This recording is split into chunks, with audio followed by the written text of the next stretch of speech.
కోనసీమ జిల్లా పి గన్నవరంలోని గంటిపెదపూడి గోదావరిలో నాటు పడవ బోల్తా పడింది. పడవలో ప్రయాణిస్తున్న 6గురిలో ఒకరు గల్లంతు కాగా 5గురు సురక్షితంగా బయటపడ్డారు. వరద ప్రవాహానికి పడవ బోల్తా పడినట్లు తెలుస్తోంది. లంక గ్రామాల్లో ఉండే ప్రజలకు మంచినీరు తీసుకువెళ్తుండగా ఈ ప్రమాదం జరిగింది. గల్లంతైన వ్యక్తి ఊడిమూడి గ్రామానికి చెందిన వారిగా గుర్తించారు. సంఘటనా స్థలానికి చేరుకున్న పోలీసులు గాలింపు చర్యలు చేపట్టారు.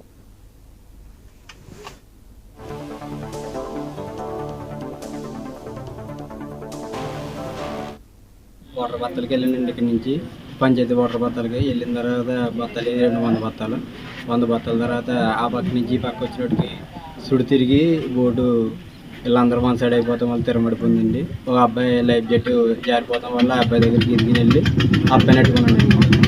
దగ్గర ఉన్నారు నాతో 6గురు, నేను 6గురు మొత్తం. ఒక అబ్బాయికి వెళ్ళంత అందరూ లైఫ్ జెట్లు వేసుకున్నారు.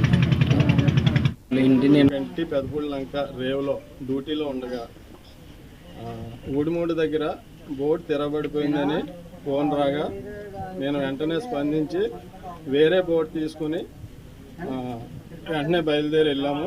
వెళ్తే అక్కడ ప్రవాహంలో ఒక 2 వ్యక్తులు చెట్టు పట్టుకుని వేలాడుతుండగా వాళ్ళిద్దరిని రక్షించాము. వాళ్ళని అడగగా బోట్లో 6గురు ఉన్నారని చెప్పారు.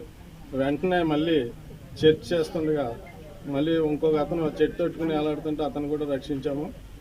మరి మాతో పాటు వేరే ఇంకో బోటు కూడా వచ్చింది. ఆ బోటు వాళ్ళు వేరే 2ని రక్షించారు. ఒక అతను కనిపించట్లేదు. గంటిపెదపూడి లంక రేవులో డ్యూటీలో ఉండగా ఊడిమూడి దగ్గర బోట్ తిరగబడిపోయిందని ఫోన్ రాగా నేను